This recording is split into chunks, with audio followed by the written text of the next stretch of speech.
It all started the day Professor Genius finished his time machine.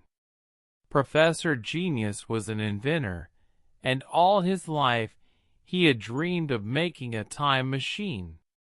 But until now, he had never quite managed it, although some of the machines he had invented were very clever indeed. For instance, there was the automatic cooking machine he invented once. The idea of it was wonderful, but, unfortunately, it began to cook potatoes in 3.5 minutes instead of eggs, and it began to mash up eggs instead of potatoes. So the professor had to break it all up and start again. Then there was the automatic dishwashing machine. Once again, the idea of it was wonderful, but it began to break up all the cups, saucers, and plates and throw them all over the place. So Professor Genius broke it up and threw it all over the place. Then there was the automatic grass-cutting machine. This one worked all right for a while, then, one day, it went mad. It certainly cut all the grass on the lawn, but then it started on the flowers too. Once again, poor Professor Genius had no choice. But that was all in the past. The professor stood back and admired his gleaming time machine. It really was rather beautiful. It looked like a long silver fish standing on its tail with a ladder leading up to a door about halfway between its nose and tail. It had gleaming fins and was beautifully streamlined. "I've done it," said the professor as he gazed lovingly at his machine. "Now where shall I go?" He climbed halfway up the ladder, then stopped. He really ought to take his little dog, Towser, with him. So he climbed back down the ladder and shouted, "Here, boy! Here, boy! Come on, Towser, boy!" There was an answering bark, and into the room rushed a small, shaggy dog. This was Towser. He dashed over to the professor, barking excitedly with his tail wagging furiously. The professor picked him up and carried him up the ladder into the time machine. Inside the time machine were lots of flashing lights, pinging noises, switches, levers, and complicated-looking instruments. It certainly looked as if it would work. The professor told Towser to sit down and keep still. Then, while Towser sat down with his tongue hanging out and panting, the professor began to pull levers and press switches. "We'll go back in time first, I think," he said. Suddenly there was a shrill whining sound which became louder and louder. Lights flashed on and off furiously, and the machine seemed to rise into the air. For a while, it was chaos, and the professor seemed to be struggling a little with the controls, but eventually, the whining sound became more quiet, and the lights began to flash more slowly. There was a gentle bump, then all was still.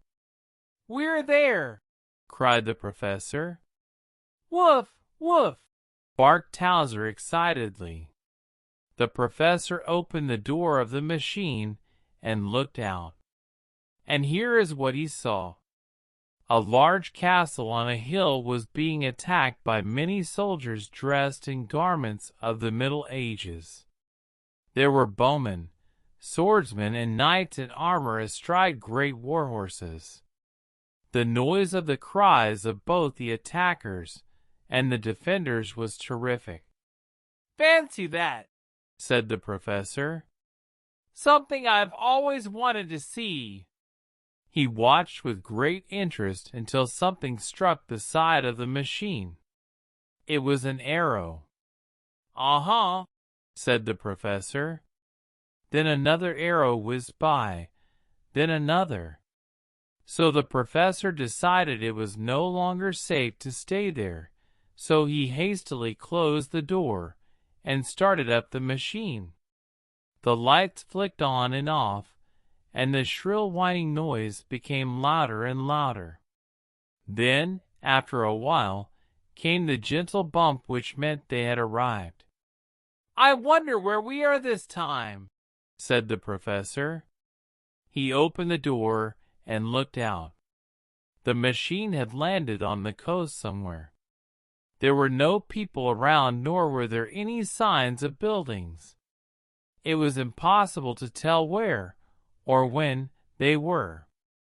The professor gazed out to sea, then jumped up and down excitedly. "I do believe it's the Vikings," he said. Sure enough, out to sea were about 12 long, thin boats. Each one had one large sail, and many large oars on each side. The decks were surrounded by round shields, and the front of each ship had a figurehead carved in the shape of a dragon's head.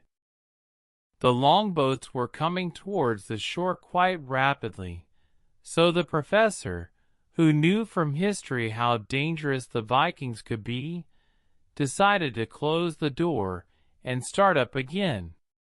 And very wise he was, too. So off they went again, and, when they had landed, the professor looked out the door. An amazing scene greeted his eyes. "Well, well, well," said the professor. They had actually landed at the site of Stonehenge, just as it was being built. The professor was delighted that this could have happened. "Come, Towser," he said, as he climbed down the ladder, eager to go and watch the building of Stonehenge.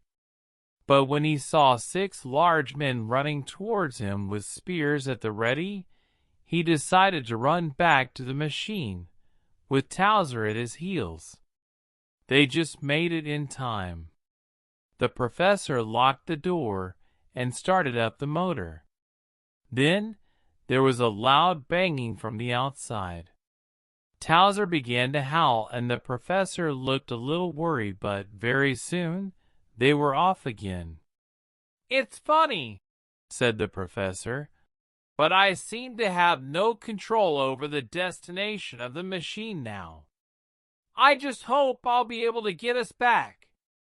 Towser cocked his head on one side and barked once, as if to say that the professor was so clever he was sure to get them back. It was a long time before the machine landed this time. The professor opened the door and looked out. He saw an enormous plain surrounded by hills in the distance. The plain was covered in many pools of water, from which wisps of steam rose into the air. But what he saw next made him jump with excitement. It was a huge creature standing erect on enormous hind legs. It had a long spiky tail, and 2 small arms, each with long, sharp claws at their end. Its head was huge, with great big eyes and a great big mouth, full of terrible-looking teeth. "My goodness!" exclaimed the professor. "It's a Tyrannosaurus Rex." The professor, of course, was referring to the fiercest of all prehistoric animals.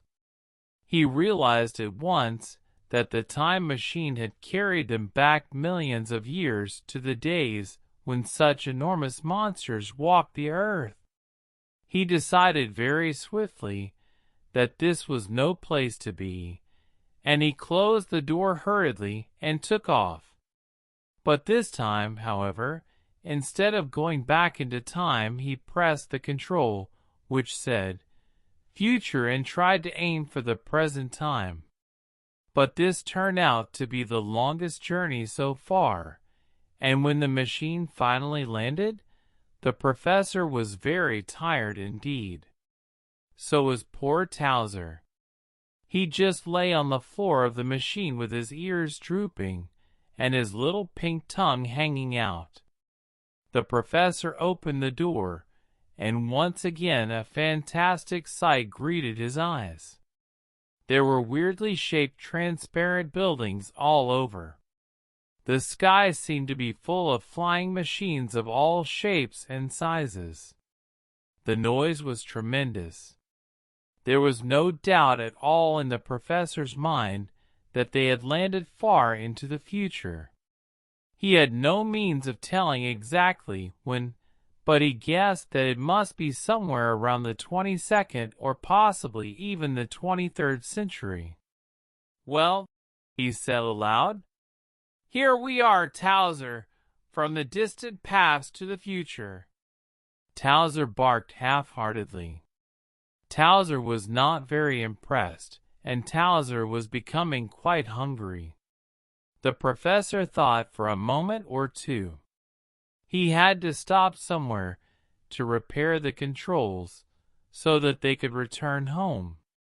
He could also do with some food, and he felt sure that Towser could too. So he decided that, although it had been unsafe to stay in the past for very long, they would be safe enough in the future because people would be so civilized by then. So, having made up his mind, the professor called for Towser, climbed down the ladder of the machine, and walked towards the nearest building. Inside the building, and watching the professor and Towser, were two men. They were dressed in some kind of silvery material, and they both wore fairly short, red cloaks. They were laughing as they watched the professor walking towards them. And he did, indeed, look a little strange and out of place there with his bowler hat, black jacket, striped trousers, and battered old umbrella. He arrived at the buildings, but could find no door. Strange, he thought, there must be a way in. Suddenly, with a gentle humming noise, a portion of the front of the building rose up and the professor and Towser stepped inside. The automatic door, for that is what it was, closed gently behind them. The professor, with Towser safely behind them, marched straight up to the two men and announced, "I am Professor Genius, and I am from the 20th century." Behind him, Towser gave a small bark. "And this is my dog, Towser," added the professor. The two men stopped laughing, and the taller of the two said, "I am Gadrig, and this is Mabier, and we are from the 23rd century." "Uh-huh," thought the professor, "I was right. The controls of my time machine have let me down, I must confess," said the professor. "Before I repair them, I need some food, and so does, I think, my four-legged friend here." At the mention of food, Towser wagged his tail furiously and barked several times. Gadrig pointed to Mabier, who left the room. He returned shortly with some strange-looking food on a plate, which he handed to the professor. A smaller plate was placed on the ground for Towser, who began to eat quickly. The professor thanked Mabier and began to eat his food. He had never tasted anything quite like it before, but he enjoyed it immensely, whatever it was. Towser seemed to enjoy his, too, for he finished it very quickly, and there was not a scrap left on the plate. "Well now," said Gadrig, "I think you owe us an explanation." So the professor told them all about his early inventions. He told them about his automatic food cooking machine, his automatic dishwashing machine, and his automatic grass cutting machine. He told them that he had always wanted to build a machine which could travel through time. Gadrig and Mabier listened to the professor with the greatest of interest, particularly when he told them about the trip to Stonehenge. "You were lucky to escape," they said. The professor agreed and went on to tell them about his faulty controls. Gadrig and Mabir listened to everything he said, and when he had finished they talked very quietly to each other for a few minutes. Then Gadrig turned to the professor and said, "We will be able to help you with your machine, I think. But why not be our guest for a while, and we can show you a little of our city of Metropolis." The professor thought this a very good idea and, after thanking them politely, told them so. Gadrig said that it certainly wasn't every day that you met someone from 300 years ago, and that they would be very pleased to show the professor how they lived. Unfortunately, the professor could tell Gadrig and Mabir nothing new about the 20th century. They had read all about it in their history books. Gadrig pressed a button and a robot entered the room. "Bring me 15100 round to the front," Gadrig said to the robot. The robot nodded his metal head and said in a deep, monotonous voice, "Message received and understood." The robot left the room to bring the vehicle round to the front. "That is Oggo," said Gadrig. "He is a very good robot indeed." The professor agreed, but poor Towser was absolutely terrified. He just sat in the corner and howled. However, the professor stroked him, and he soon became quiet. After all, he had seen some peculiar things in the professor's workshop. By this time, Oggo had arrived in 15100, which looked like something between a car and a flying saucer. They all got inside, and off they went on a grand tour of the city of Metropolis. It was even more wonderful than the professor had imagined. Gadrig and Mabir explained what the various buildings were. There were fantastic shops with robots as assistants. There were graceful bridges and flyovers. Every so often there were fountains of different colored water and of great beauty. Vehicles of all shapes and sizes glided around, and the professor was most interested to observe that not one of them used wheels. They all appeared to travel on a cushion of air. One thing did puzzle the professor, however. Not once did he see a tree, a flower, or even a blade of grass. When he mentioned this to Gadrig and Mabir, they shook their heads sadly. "These were all destroyed long ago by man," said Gadrig. This made the professor feel very sad indeed. What a pity, he thought, that man must be so inventive and yet so destructive. After a very interesting tour, they arrived back at the building from which they had set out. "Thank you so much," said the professor. "Not at all," said Gadrig and Mabir together. "Let us now go and repair the controls of your machine." So off they went to the time machine, and the two men of the future repaired the controls in a matter of minutes. "There we are," said Gadrig. "Thank you again," said the professor. "And goodbye." "Goodbye," said Gadrig and Mabir. They stood and waved as the professor, with Towser in his arms, climbed up the ladder of the time machine. When he reached the door, the professor turned round and waved farewell to the future. Very soon, they were home again in the 20th century. And do you know what the professor began to start work on right away? A machine for planting trees automatically.